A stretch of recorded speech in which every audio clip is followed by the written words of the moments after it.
Hello everybody and welcome to another video, and it's been a while, hasn't it, since I've done one of these. So this is an update on some stuff I've just finished for the Wars of the Roses. I think it's actually been about probably more like 2 years since I've done anything more than just a few single figures for the Wars of the Roses. However, as I've got some games coming up and a few other bits and bobs, I decided to actually put this together as a little bit of a project update and also a bit of a teaser as to what is to come. So basically, as you can see, I've been working on a few bits and bobs and not just units, on some carts and wagons as well. And one of the main things that I've been working on is another command base, and this is William Fiztalan. He is the 9th Earl of Arundel, and I just basically thought it was about time that I got on and I did a new commander and also created some Billmen. Now, this is a very specific commander because he actually took part in a battle that I'm going to be doing a scenario for in an upcoming battle report, and this is one of the few times he took the field. So what we're going to do, I thought I'd just take the time to run through what I've done, how I've done it, why I've done it, and you can see what to expect. Okay, so here we are. Here is the base for William Fiztalan. Now, he was one of these sort of older lords in the Wars of the Roses, and basically I'm doing a historical scenario that takes place in the sort of closing actions of the Second Battle of St. Albans.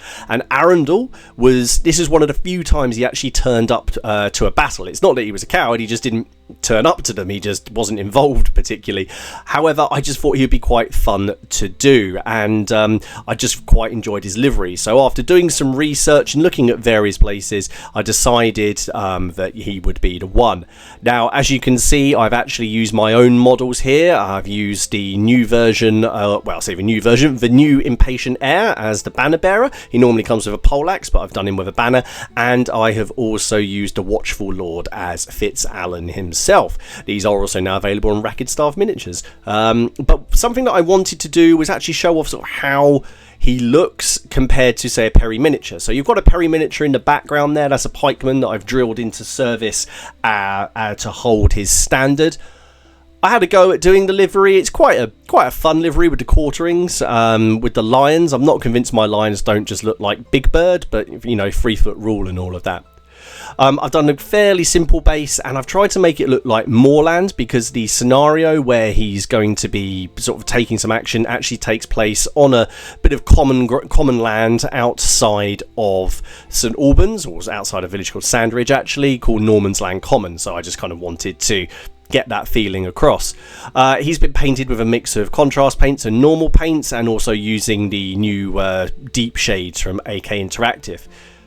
Now, the flags, I couldn't actually find a livery flag, or rather a correct, coat of arms. I couldn't actually find the correct coat of arms for Arundel. There are a couple out there, but from the research I'd done, I couldn't find one with the coat of arms on that I actually believe was his. There seems to be some confusion and a bit of consternation about which one was his. Also, with the standard, the version that I had, I just wasn't really happy with, and I wanted to go with something else. So I actually commissioned these flags to be made, but I'll come on to those later.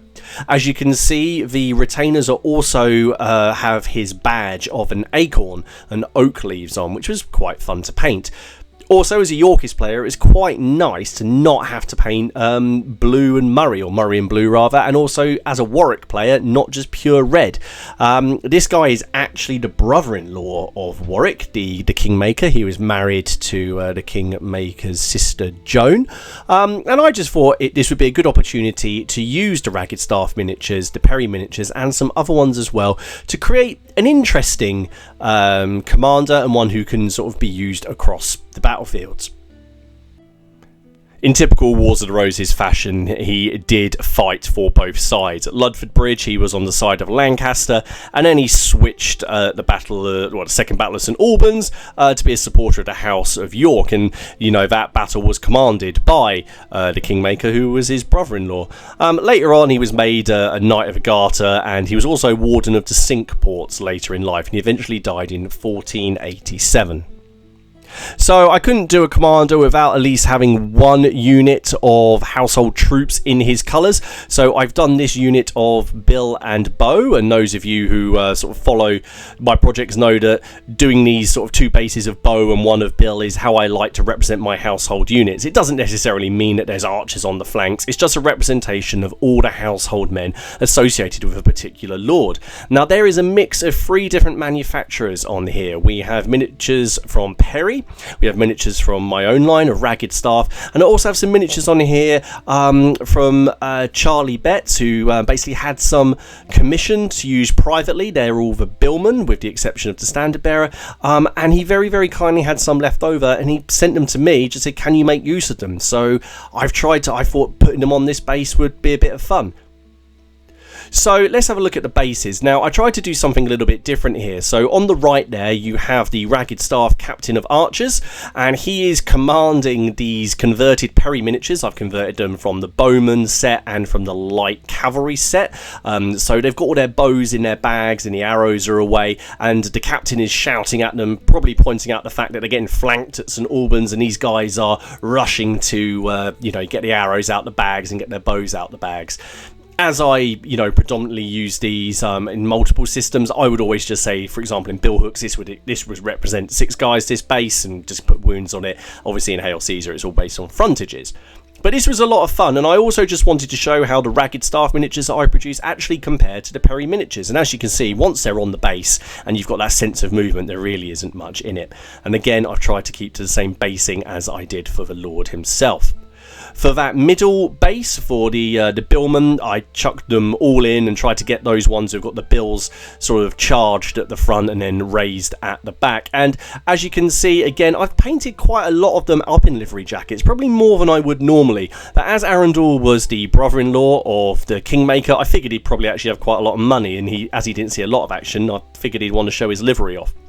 The livery flag that they're carrying here was also a commission that was done for me for this unit, and the standard bearer is obviously one of the Ragged Staff, and I think they all just fit together really nicely, and you've got that sense that the standard bearer is now sort of leading them on as they've spotted the enemy. So there are 7 miniatures on this base, which is a few more than I'd normally put on, but I really liked the sort of the look of it. And on the end, I've done a standard load of Bowman from Perry miniatures. Again, just try to use all the pieces that are available, such as the arrows that are in the ground, the arrow bags as well, and just kind of put them in interesting poses. So there we are. That is one. Well, one of the units I'm going to do for Arundel. I am going to do another unit. I might do some light horse in his colours. I think that could be quite fun. But one of the other things that I wanted to do and that we needed for the scenario that I had planned was actually work on some rolling stock and civilian stuff, because the scenario is set in the Yorkist retreat from the Second Battle of St Albans, so they needed something to fight over.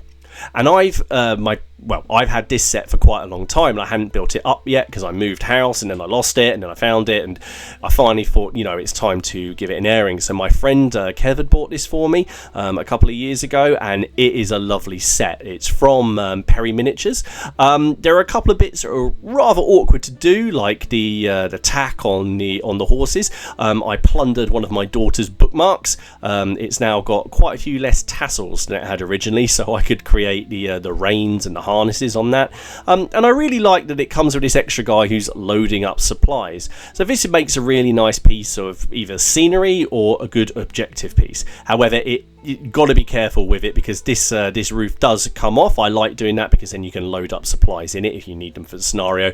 But to actually get the base together, it took me sticking 2 bases together and actually adding quite a bit of support. But overall, I'm really happy with it. I gave the wood a sort of more of a sort of mahogany look, made it sort of a bit reddish. Again, I just kind of wanted to get the idea over that these are Warwick supplies, and maybe everything is just a little bit more expensive. So in the scenario, this will be retreating from St Albans, and if the Lancastrians can catch it, they're going to get quite a few victory points. In fact, that will be the next battle on the channel. The next game on the channel will be a Wars of the Roses one, and I think it's been about a year since the last one, so it does feel good to be sort of painting stuff up for the 15th century again, because it has been a little while. To go along with that supply wagon, I've got another one of these sort of carts that are carrying the wounded, and what an excellent thing to be taking away from the Second Battle of St Albans, other than the wounded from that battle. Obviously, these wounded are not going to be worth as many points as the supply wagon, but it's just a nice detail. I've left the casualties separate, so they can be used just as casualty markers later on, but all of this has been done, again, with contrast paints and then using standard paints. I seem to be using a lot by AK just to build up layers and shadows as well. And to be honest, I've had a lot of fun doing all of this. It really has been nice just to get back in and paint something which obviously I was doing on the channel for a really long time. So yeah, keep an eye out on the channel for the next battle report, which should be out in a week or so, to see these guys in action. So it's not a huge update, but it's definitely, you know, I mean, to be fair, I have a lot of Wars of the Roses miniatures already, but I wanted to just take a second to talk about these flags. Now, the flags were a private commission for me, and the chap who's done the work, who's Samir Majstoric, he's just done a fantastic job. I managed to get him the references and the research that I'd done, and he did a cracking job on them, so thank you very much. I'm really pleased with them. There will be more Wars of the Roses stuff coming. I've got some other plans for Ragged Staff, so if you do like what you see, you can always go over and check Ragged Staff out. There'll be a link down below. You can of course see all my old Wars of the Roses videos in the playlist down below as well. Anyway guys, thank you so much for taking the time to watch this. I hope you've enjoyed this little trip back to the 15th century on the channel, and there will be more to come. In the meantime, I hope you're all looking after yourselves, and I'll see you all again in the next one. Cheers.